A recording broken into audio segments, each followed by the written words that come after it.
What's going on, everybody? Welcome into the Lakers Outsiders podcast, special edition, Saturday morning, afternoon, wherever you are, earlier than we normally do. As you can see, the sun is out. I feel weird recording a podcast with the sun out, but I am Gary Kester. I am joined today by my usual guests. Hani Ahmadian joins us. Hani, it's earlier for you than it is for Jacob and I. Are you awake yet, or what's going on? It feels good that instead of doing a podcast right before I fall asleep, where I'm falling asleep on the podcast, we're doing one right after I wake up, where I'm still falling asleep on the podcast. But I think I'll make it through. So in a way, it's the same, but it's still different. Yeah, exactly. Okay, perfect. Jacob Root also joins us today. Jacob, it's a little later for you, so I'm expecting you to be a little bit better than me and Hani because we're out west here, but I mean, I guess. Yeah, definitely, because I definitely have been up for quite a while and definitely didn't oversleep today or anything. So yeah, absolutely, I will 100% bring my A game. I'm just saying, I'm expecting you to do better. You're basically on the hot seat today. Oh, okay. Are you going to be magic and start cursing at me here soon? Probably. We're going to get an explicit rating just for this podcast alone. But no, I mean, that's what we're going to talk about today. Jacob on the hot seat. No, just kidding. It's going to be the latest report out of Lakerland is that Luke Walton is starting to feel some pressure from Magic Johnson, who may or may not have Luke on the hot seat as head coach of the Los Angeles Lakers. And before we really dive in, just going to remind you, as always, if you like the podcast, you can subscribe to us on YouTube and on iTunes. And like I've mentioned before on the podcast, if this is your first time listening, the person that tweets, or we all tweet the games, we kind of take turns. Whoever has the worst record at the end of the year is going to have to undergo some kind of punishment, and you get to kind of help decide what that is. So leave it in an iTunes review. Those reviews really, really help us. So leave your ideas there, and we'll take it into consideration, and maybe one of us will have to do it at the end of the year. We'll see. So it's probably going to be Hani. But it's probably going to be Dylan, honestly. he's going to tweet one game all year, and he's going to be 0-1. Honey, we just need you to get a win here real soon so we can. I got one. Oh, okay. I got one. Yeah, Dylan's not allowed to tweet anymore. It was the least convincing win of the Lakers season, but I got it. All right, we're set. Sorry, Dylan. Win's a win, boys.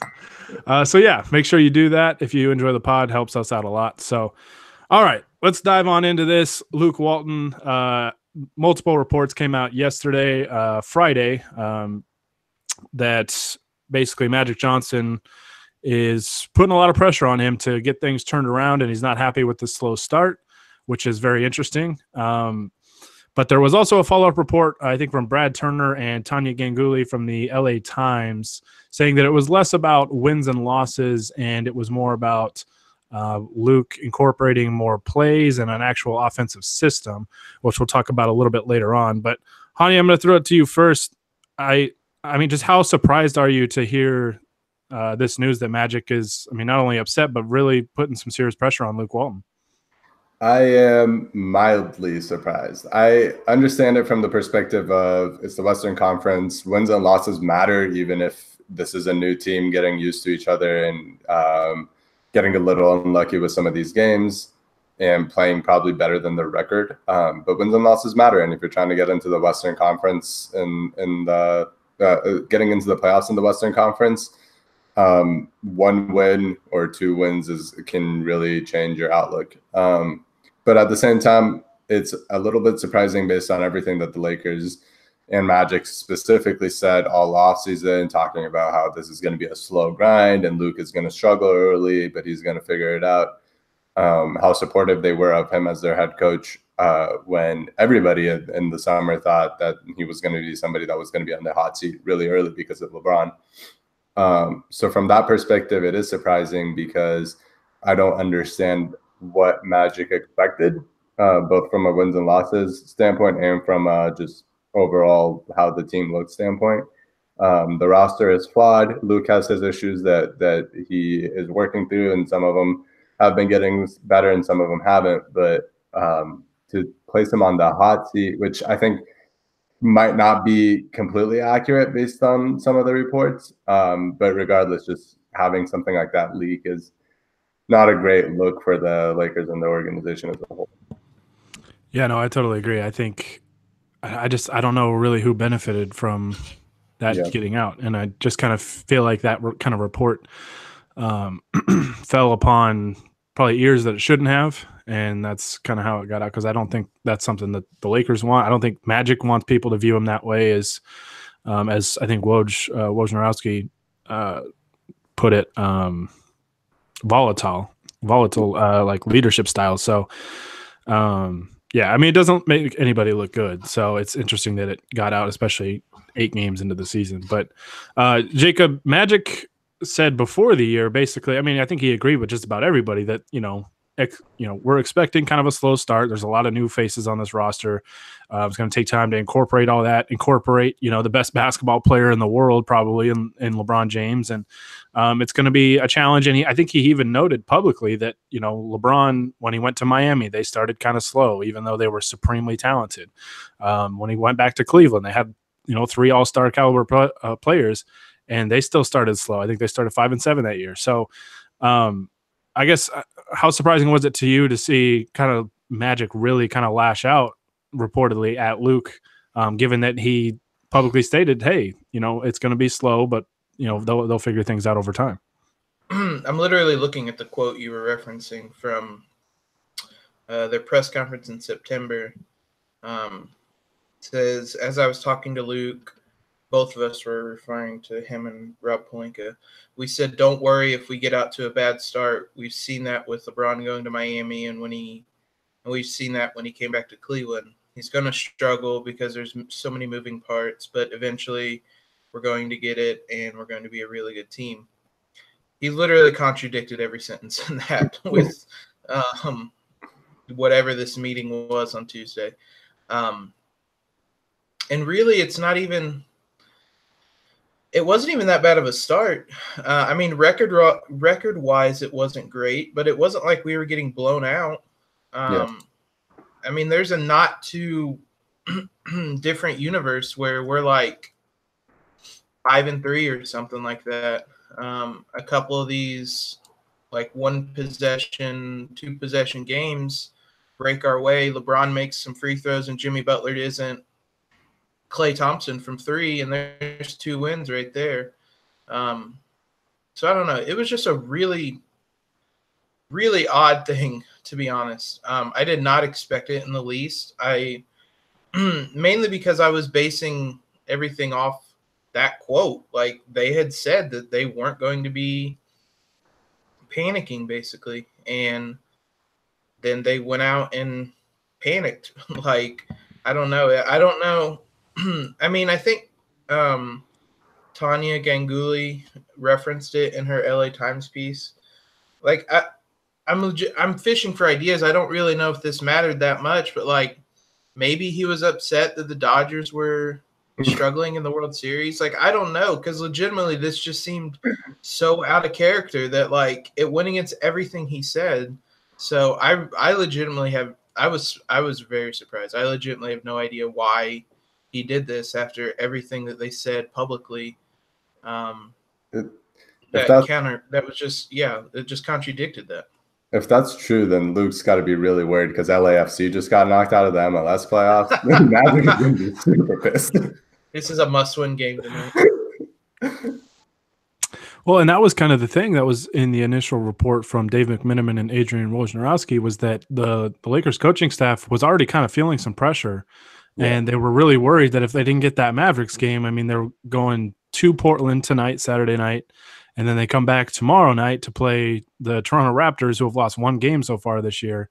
Yeah, I mean, they're already feeling some pressure, and I think I think I agree with you, honey. I was mildly surprised because of the quote that Jacob brought up, that it seemed like they kind of understood that this is just a different roster than last year. There's a few guys that are back, but there's a lot of moving parts and, a lot of things to figure out. And, it's very rarely does it just click right away, when you have such a massive roster overhaul. And I mean, when you think of the circumstances as well, I mean, you know, the the start honestly hasn't been as bad as I thought. I mean, they're 3-5, that sucks, but they've also been a couple plays here and there, you know, from being 5-3 or 6-2. You know, these losses have been close losses, and they've been to good teams. I mean, I know the Rockets have struggled, but it was like we played the Rockets with James Harden and Chris Paul both in the lineup, and Harden's been out for a little while. And you know, the Portland game at Portland, that's a tough place to go play, and they're a good team. Minnesota, Jimmy Butler goes 6 of 7 from 3. I'm pretty sure he was like 0 of 8 from 3 yesterday against the Warriors. So thanks a lot, Jimmy. But you know, and they've been close in all these games. It's been a tough schedule, you know, and I don't know. Offensively, I think the team is fine, unless it's about the last 6 minutes of the game. And like I said, we'll talk about that in a little bit. But yeah, I was mildly surprised. I mean, because it's Magic, I wasn't surprised, but I was also kind of shocked that it was like, wow, like you guys acknowledge us publicly before the season that this is to be expected.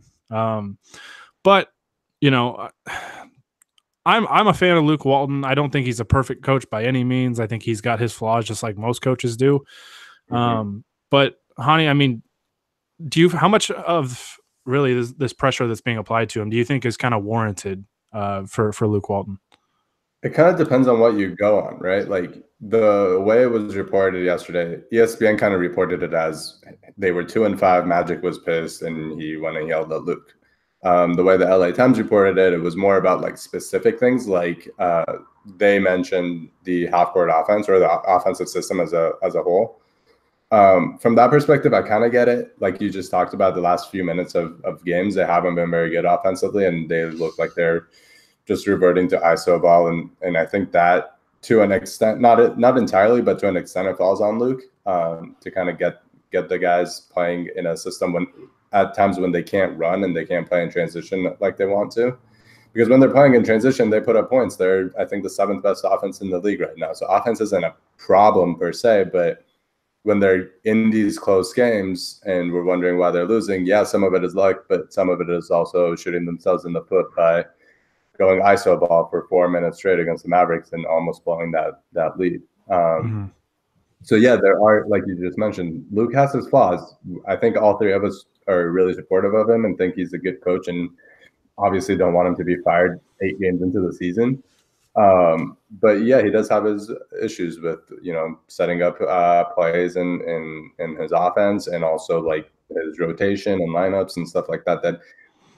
To be fair to him, he's still just kind of trying to work it out, because he has 5 players in his rotation that played on the Lakers last year, and everybody else is new.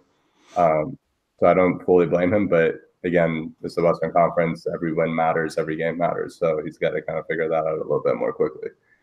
And the difficult part about the whole rotations thing, and I think, you know, he can handle rotations better. I think this has been, you know, an issue of his since he's been here, really. I think the rotations could be better, but I understand early in the season with a roster with a lot of new guys that, you know, he's trying to figure out what combinations work. You know, he's trying to kind of experiment a little bit while it's very early on, and just try and figure out what duos work best, what trios work best, what 5-man lineups, you know, are effective, and things like that. So, I mean, I understand it. And I think another thing that complicates it was, the suspension of both Brandon Ingram and Rajon Rondo. I mean, Ingram's a bona fide starter with this team, and Rondo, you know, was starting at the time, but he's certainly a rotation player as the backup point guard to Lonzo.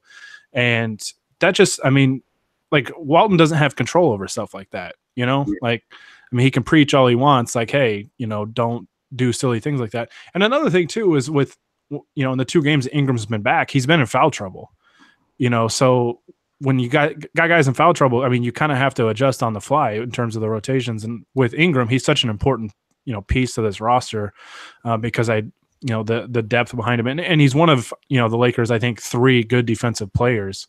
You know, I think JaVale, Lonzo, and Ingram are probably the team's 3 best defensive players. And, you know, when one of those guys goes out, and, you know, JaVale can only play so many minutes. And he's already carrying a pretty heavy burden because he's far and away the team's best center. And, you know, I mean, it's complicated. I think a lot of the issues are due to the construction of the roster. And, at a certain point, I think Magic and Rob need to look themselves in the mirror and say, hey, like, this is, how the roster was built. And, that's why some of the issues have stemmed, the rebounding, the defense, because when JaVale's on the court, the Lakers aren't a bad defensive team. He erases a lot of mistakes. Yeah. But when JaVale comes out and, obviously Walton can't keep him out there for 48 minutes, I mean, the defense really suffers because they don't. I mean, your backup options are, Zubats, and we haven't seen Mo Wagner yet, even though he was cleared yesterday or the other day. You just don't know what to expect out of a rookie, especially a late first round pick rookie. It's not like a top 5 pick guy, so you never know. But Jacob, I mean, what do you think is the biggest, I guess, flaw with Walton's coaching style right now? Do you think it's the rotation, the late game execution? I mean, what do you think is the thing that really jumps out the most?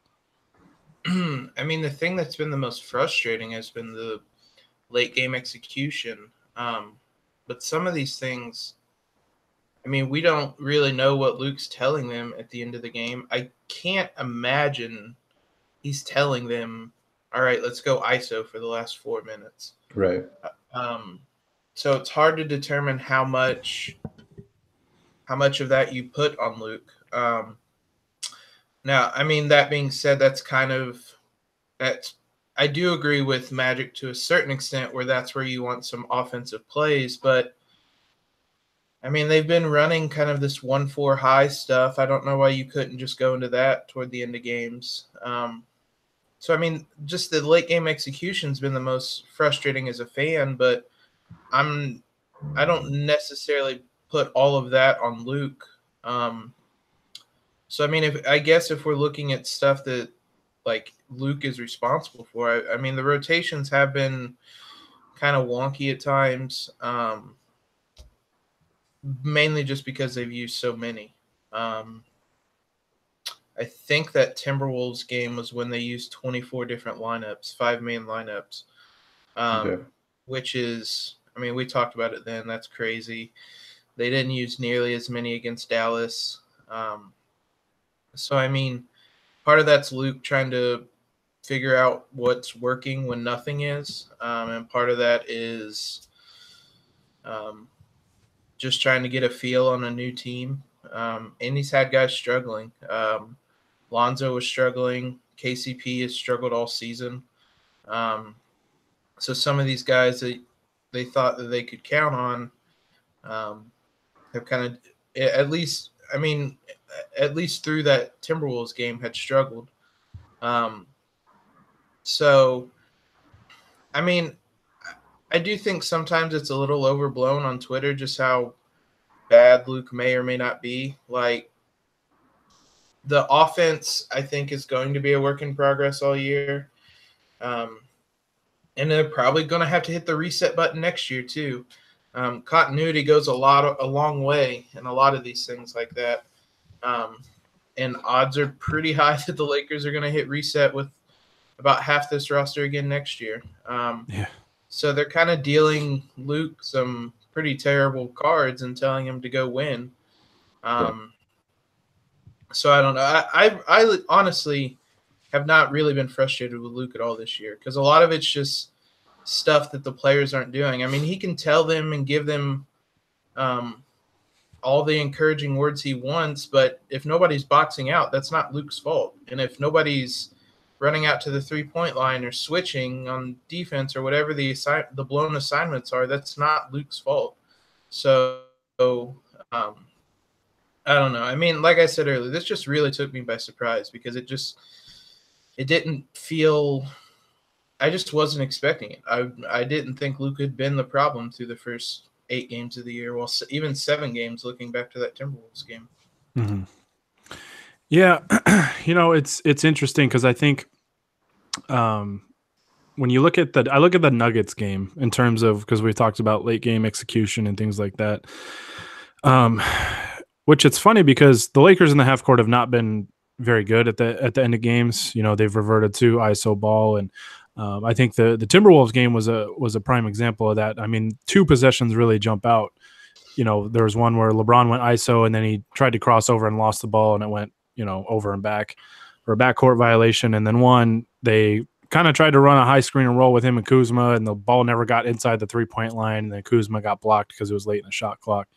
So like things like that, like there's just got to be more movement. You know, they can't just stand there and just clear out for LeBron unless you have like a mismatch where, you know, you've got, I don't know, like tonight, for example, you get Nurkic out on LeBron, then yeah, you want to clear out and just give him room to go by him, and then kind of, you know, have cutters or, you know, shooters out there next to him, just, you know, to have options. But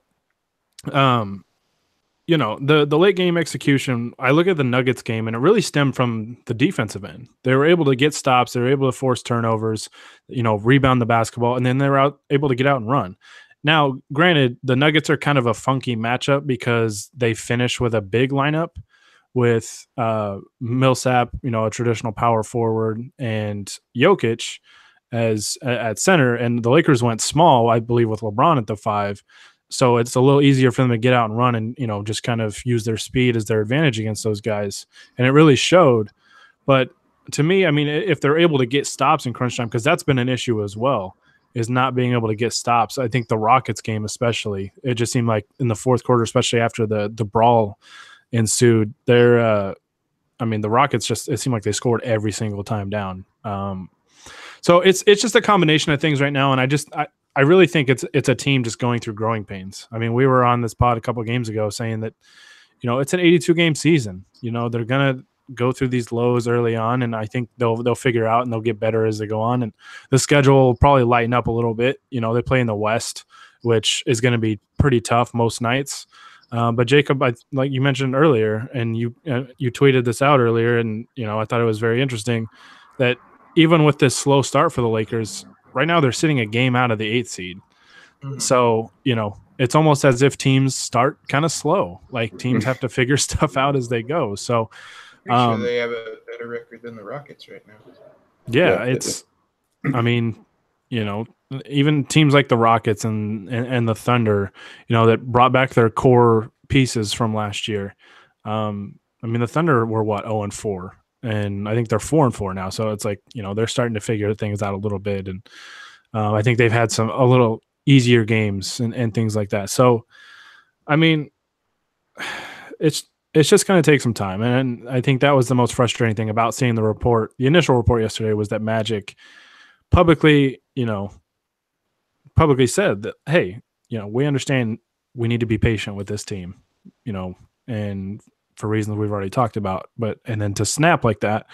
But the follow-up report made more sense to me, that it was more, and I kind of was thinking this yesterday, even after the initial report, that I felt like Magic talking to Luke and maybe even the coaching staff was more so just like trying to kind of light a fire, just trying to get him going a little bit, just try and kind of push him a little bit. I don't think it was like, you know, if you don't win this next game, you're fired. I don't think it was something like that.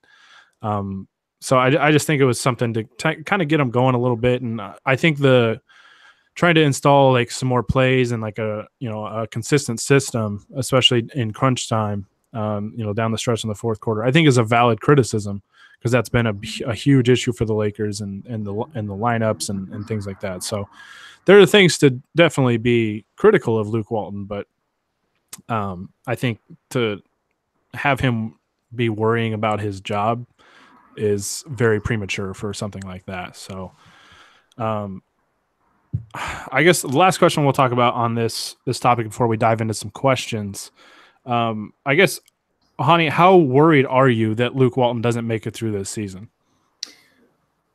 Before all of this happened, and there was just regular speculation among just people wondering if he would make it, I had no worries at all. I thought he would get at least a full season, and then they would evaluate it based on that. I don't think this report really changes my mind too much, maybe like a couple percentage points. But I just like, I guess I don't feel super confident saying this again because it's Magic, but there's no real replacements for him, even if you do fire him. First of all, I don't feel strongly about anybody on the coaching staff to be the interim. Like, I mean, Mermis is fun to talk about his surfer accent, but like, I don't feel very strongly about him being the head coach of the team, even on an interim basis. And then the guys who are available right now basically are Mark Jackson, Jason Kidd, and Ty Lue. and the best one out of those is probably Ty Lue. So like, I don't think it's particularly close either. Yeah. And so just the fact that there are no real available replacements at the moment, there's no real assistant on the staff that you think could get something out of this team that Luke isn't getting. And the fact that, again, it's only a few games, you're incorporating the best player in the world on your team. He's committed to you for 4 years because he knows it's going to be a process. I don't see the reason why you need to rush a mid-season firing when you can wait until the summer and then decide that. You don't want Brian Shaw wrapping the game plan before the games? And the other thing is, like, if the issue is that their offense, like, they don't have an offensive system, no guy is coming in the middle of the year and incorporating a whole new offensive set. Right. Last time the Lakers did this with Mike Brown and Mike D'Antoni came in. He didn't set up a whole new offense. He just told them to run pick and rolls the entire time. And to his credit, it worked basically. But like that's all he was doing. Yeah. No coach in their right mind is coming in and setting up a whole brand new offense in the middle of the season and having it work. Yeah. Well, and that's something I tweeted yesterday too. That like in the event you fire Luke Walton 10 games into the season, what like respectable like established head coach is going to say, yeah, sign me up for that. I want to go coach under those circumstances. Like exactly. Nobody, you're not going to get you're going to have a really desperate former head coach that wants to get back in. Byron Scott. Please.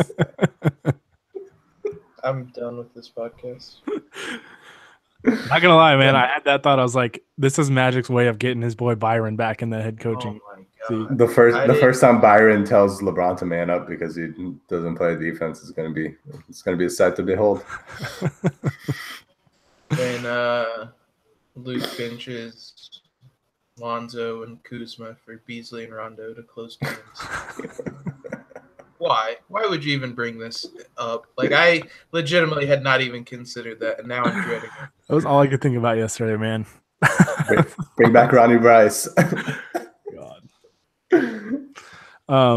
Yeah, no, honey, I'm glad you brought up the point of the replacements that would be out there. I mean, there's nobody out there that is like a surefire. I mean, I'm sure there are better coaches, guys that would be better head coaches than Luke Walton, maybe assistants on other teams, like young up and comers and stuff like that.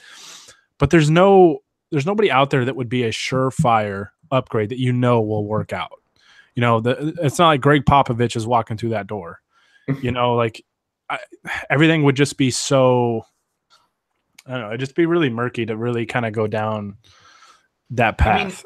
Because Mark Jackson, sorry, Jacob, I just have one more point on this. With Mark Jackson, you'd have the same issues, right? Yeah. Like offensively, the guy, he had the Golden State Warriors back-to-back years, just hit the 6th seed. They didn't even get out of the first round the year before they won the title and won, I think, 65 games. Their offense was just basically ISO, high pick and roll. Like I think that was pretty much all they ran. There just wasn't a whole lot to it. And, imagine that. They get a guy that, preaches some ball movement and some man movement. And all of a sudden their offense takes off and they're, one of the greatest teams ever. So I just, I think Jackson deserves some credit for helping develop the Warriors. But at the same time, I think it just reached a point where he was holding them back. Like there was only so far they could go with him and they needed to upgrade. And, I think if he was hired by the Lakers, which Pete Zayas, the Laker film room, pointed this out, he is represented by Clutch Sports, which Magic seems to be in love with. That makes me worry a little bit, but I just think with a guy like Mark Jackson or a guy like Jason Kidd, another guy that's brought up, you're going to have the same issues that you're dealing right now with the whole lack of, an offensive system and things like that. So I don't really see the point in that, but go ahead, Jacob. Well, this kind of ties into what you were saying. Best case scenario, who even do you hire? Because I was going to say Mark Jackson isn't the answer, and that's the name everybody threw out. Legitimately the only name on the open market that I could think of yesterday that would even somewhat I don't even want to say intrigue me, but Stan Van Gundy was the only one I could think of that would be partly interesting. And other than that, it's just a lot of like these guys are free agents for a reason. Yeah. So I mean, mid-season firings, you don't go and poach Messina from the Spurs or something like that. Like that doesn't happen mid-season. So and even a guy like that, do this. yeah, I think even a guy like that wouldn't. I just don't think he'd handle the situation well with Magic basically peeking over his shoulder, like putting all this pressure on him. Like it takes a pretty strong-minded coach. I think Luke Walton is a strong-minded guy that doesn't really care about stuff like that. But yeah, I just it would take kind of a very special candidate, I guess, to really take this Lakers job, knowing you have LeBron, you have these young guys, so you're trying to balance that, the development while winning games with LeBron, in the last years of him being, possibly the top player in the league still. And you have Magic, really bearing down on you to get wins and things like that. So, you might get a guy like Messina that I think is a very bright basketball mind. I think he's, good X's and O's kind of guy and just understands the game, but you have to have the personality to take this job as well. And so it's hard to find that, honestly. So it's, I don't know. It's really, really tough. I think Luke Walton is the guy for this job, and I think he'll get better as time goes on, and they're just figuring stuff out. It's early in the season. Like we said, totally new roster for him. And I've said this before on the pod, they're relying heavily on young guys. They're relying on Brandon Ingram, Lonzo Ball, Kyle Kuzma, guys that are in their third year or less. And, when you have that, you're going to have highs and you're going to have lows. Young players typically aren't super consistent. I mean, even some of the best young guys like Ben Simmons or Joel Embiid or whoever, Jason Tatum, have games where they don't play well because they're young, and sometimes it just happens. And I think that's something that people harp on so much. And like, I finally kind of broke down yesterday because people kind of like to blame Luke for Lonzo not playing a whole lot of minutes. And yes, Lonzo is better than Rondo. He should play more minutes. He should be the starter. I don't disagree with any of that. But every game that he's played too few minutes, either he was on a minutes restriction because he was coming off knee surgery, or he was playing poorly, and it made sense for him not to play too many minutes. And I think, last year, if that was the case, it was a little frustrating because you didn't care about wins and losses, even though you didn't have a pick to, tank for, but you didn't care about wins and losses because you just wanted to develop guys. This year, you very much care about wins and losses. You need to get into the playoffs. If a player isn't playing well, he's not going to play as much, which is what happened to KCP. Even with the clutch connection, he got demoted from his starting lineup, and sometimes he's pretty much almost out of their rotation because he hasn't been playing well. Yeah, and that's a great point. Is that and because I saw a lot of people kind of upset at the Minnesota game because Lonzo wasn't finishing the game and Rondo was, and it was like Lonzo was not good in that game. Like it barely even seemed like he was out there because he just didn't seem really interested in playing. And I mean, you look at his numbers in that game and they're awful. I think he was like 0 for 4 from 3. And he was just, I don't know. And like Lonzo can impact the game in so many ways, and he just wasn't in that game. I think he had like 1 rebound, like his stat line in that game was just awful. And he just wasn't an impact player. So it's like, I get that he's the future, but this is different. This isn't the Byron Scott era where it was like, we're watching Ronnie Price finish games over D'Angelo Russell. It's like, no, that was a 17-win team that obviously had no playoff aspirations, and they didn't have a LeBron James on their team. I mean, they had Kobe Bryant, what was he, 37 years old, and like could barely play like 20 minutes before he had to be wrapped up like a damn mummy. The circumstances are so different now that when you have a LeBron James and you're trying to attract, these star free agents to come and play with him, like it's a tough task to balance. Hey, I need to get, as many minutes as I can for these young guys, but I also need to win games. And winning games, now that you have a LeBron James on your team, is the most important thing. Yeah. So ideally, you win games on the back of LeBron and your young players. But if your young players don't play well, you can't just reward that anymore. Yeah, and that's just the circumstances that are in place now. It's less of a Luke issue than a roster issue too, because if the young guys don't play well, the backups aren't very good. Like, it's not Luke's fault that he has to be forced into playing Rondo. And Rondo, I mean, like, Rondo's been okay this year, but he's not amazing. Or like, he's forced into playing Lance Stevenson, even though, again, he's been pretty good this year, or he's forced into playing whoever he can find at center because they don't have a backup one. Mm-hmm. That's more of a roster. Like, he should have the ability to bench out a young player who's not playing well, but they have to rely on these guys because the roster isn't built very well. Yeah. And I think the whole lineup issue is going to be a little bit better moving forward because I think they found their starting five moving forward, assuming no more punches are thrown or injuries or whatever. I think this starting lineup with Lonzo, Ingram, LeBron, Kuzma, and JaVale, I think that's probably the best five that they can put out there in terms of, I think, offensively and defensively, especially defensively. I think it's probably their best five. But,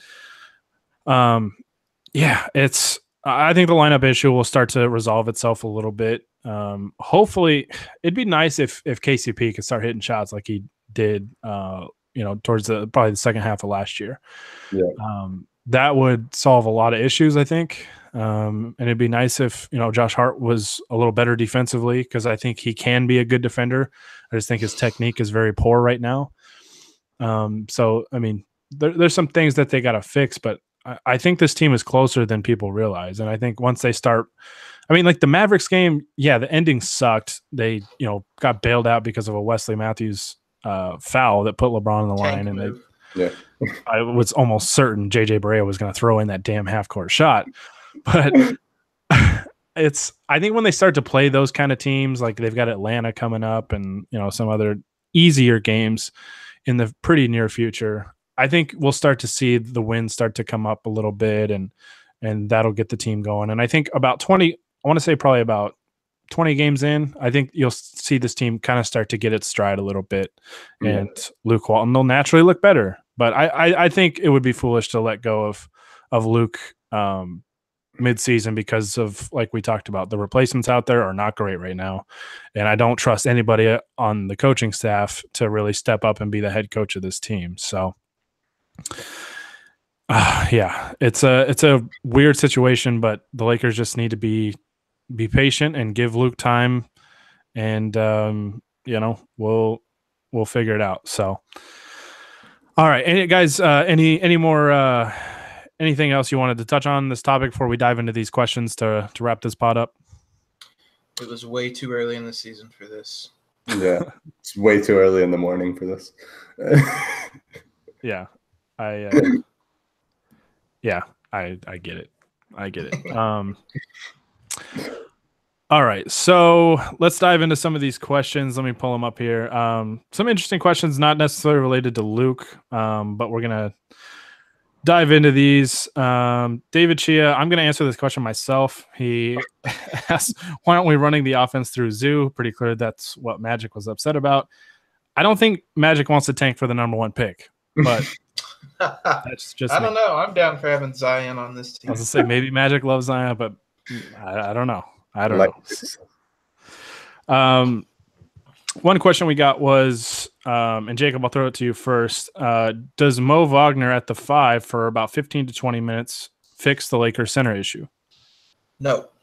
Mo? Yeah.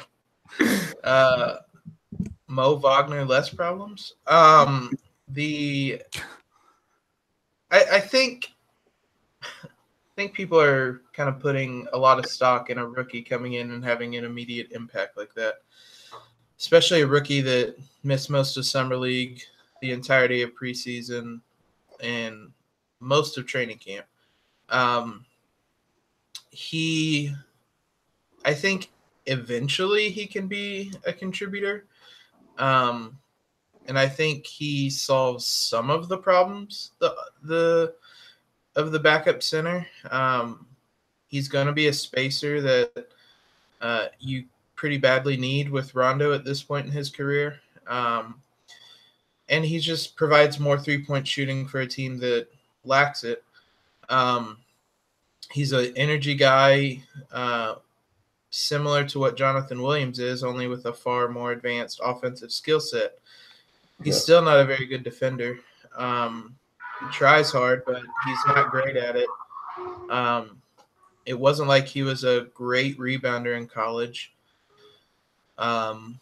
So I mean, he'll solve some issues, but I mentioned this at some point during, I think, last week that Mo Wagner is not going to be the answer to all the Lakers' center problems. So I think he'll help, but he's not the answer. Yeah, they have to look for some outside help, because that is 100% the biggest problem the Lakers have right now, is that they don't have a backup center. And it doesn't have to be some guy who's playing 20 minutes a night or is really good, but you got to find literally just a guy who's 7 feet tall and can stand in front of the rim and scare people. Like, that's all you need from that position. JaVale has been so good, but like you're not playing him 48 minutes a night. You need somebody who can replicate that to at least an extent, and they just don't have that right now. I think Robin Lopez would be a good guy that would scare people. I would love Robin Lopez on this team. And it's an ideal situation with him being on an expiring contract. He doesn't eat into the Lakers' future cap plans. The Bulls probably are going to be tanking in the second half of the year, so they'll probably just be trying to get something for him before he leaves. Because I think, yeah, as a backup center, Robin Lopez would be perfect and would solve a lot of problems, because when the Lakers have a rim protecting center on the court, they're not bad defensively. You know, they're solid. You know, they're not great, but they're certainly a lot better than when they go small. So honestly, they might be. I mean, like, it's small sample sizes, et cetera, but they have been really, really good. Like, when I looked this up yesterday, I think when JaVale is on the court, their defensive rating is 91. I think that would be third in the league. When he's off the court, it's like it's 118. It's a massive drop off when he's not. Okay, so I was half right.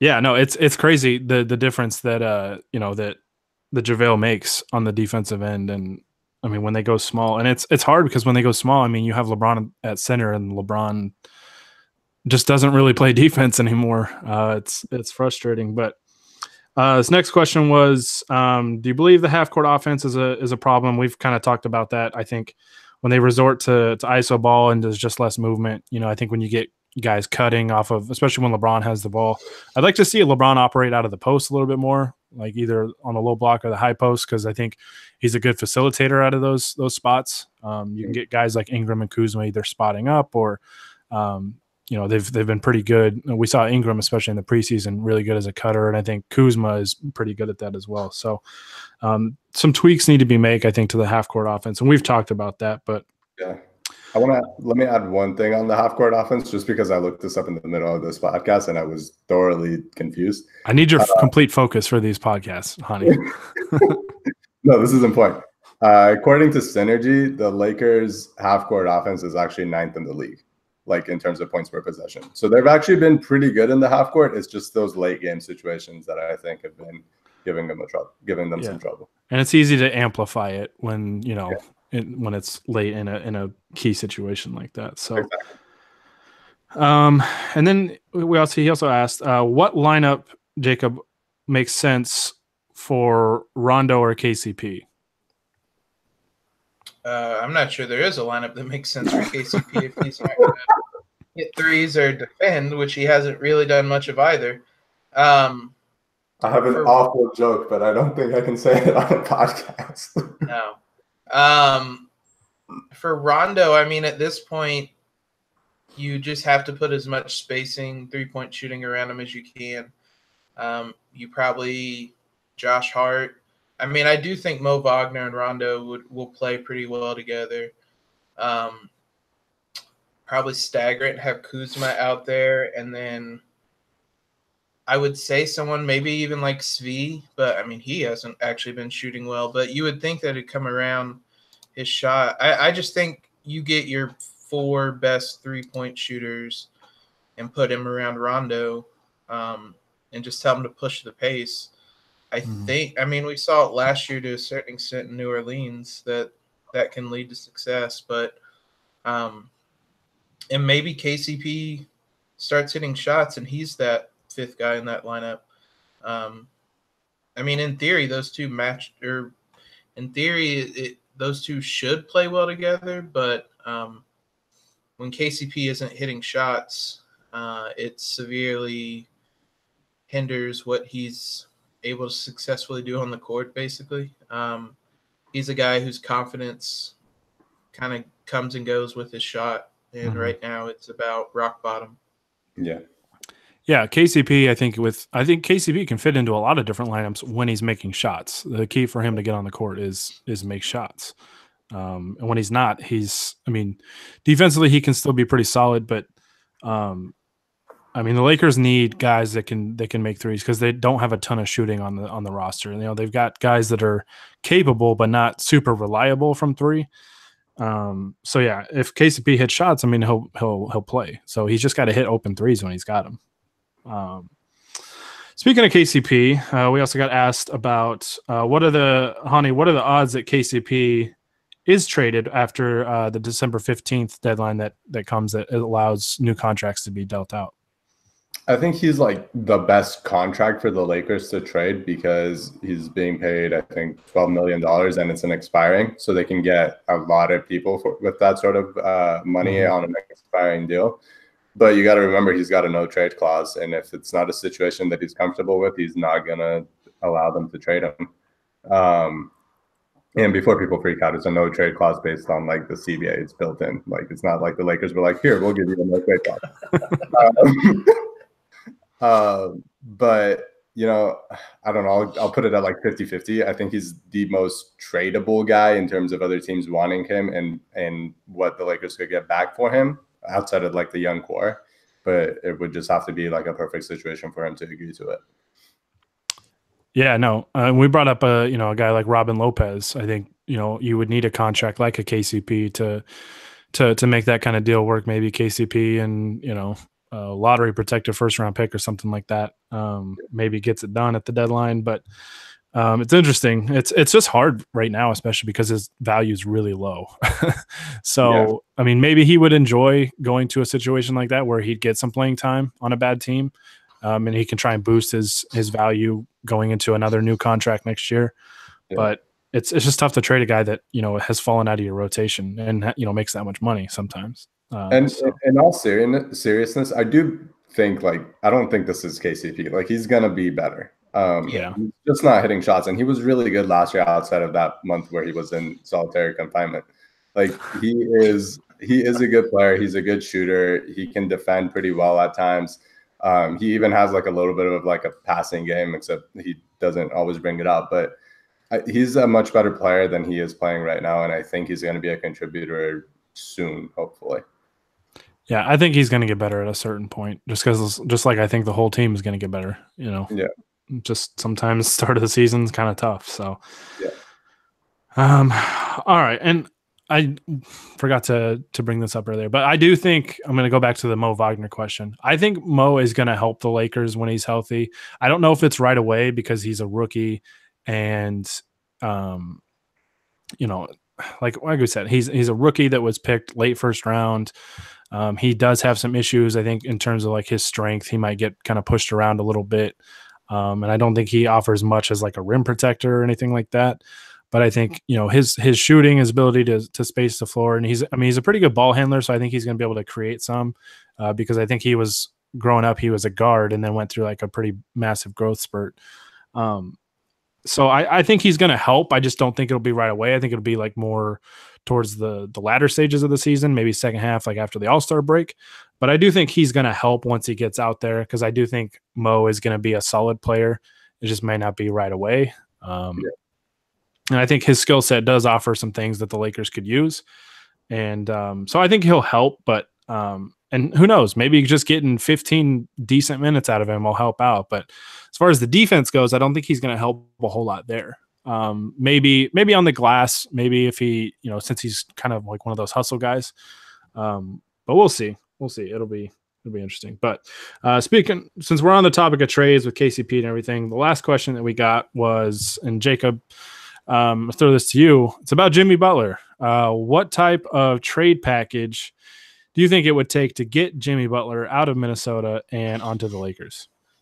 The type of trade package it would take would not be anything that any GM in their right mind should send, because it's going to take like at least one of Ingram or Kuzma, or Ingram or Lonzo, and probably Kuzma. And then you're gonna have to send out. I don't know exactly off the top of my head what Butler's making, but you have to send out at least one of KCP and Rondo just to make the money work. And then you're probably they'll want you to take back like Gorgie Jang's contract or something like. Everything that's been reported about the Wolves state that they only want like a Brooklyn Nets type trade, Nets Celtics trade, where they just come out looking amazing. Mm-hmm. And nobody, well, I was going to say nobody in their right mind would do it, but Houston's apparently offering 4 first-round picks for it. So, yeah, I mean, there could be an argument to be made to trade for Butler if you're only giving up like a KCP and I mean maybe even a Josh Hart and some stuff like that. But yeah, the type of trade it would take would be nothing that the Lakers would or should consider. What do you think, Honey? I agree. I don't think it's super doable for the Lakers based on a bunch of things. Like, I don't think they have assets to give up, considering that all of them are very important to the team right now.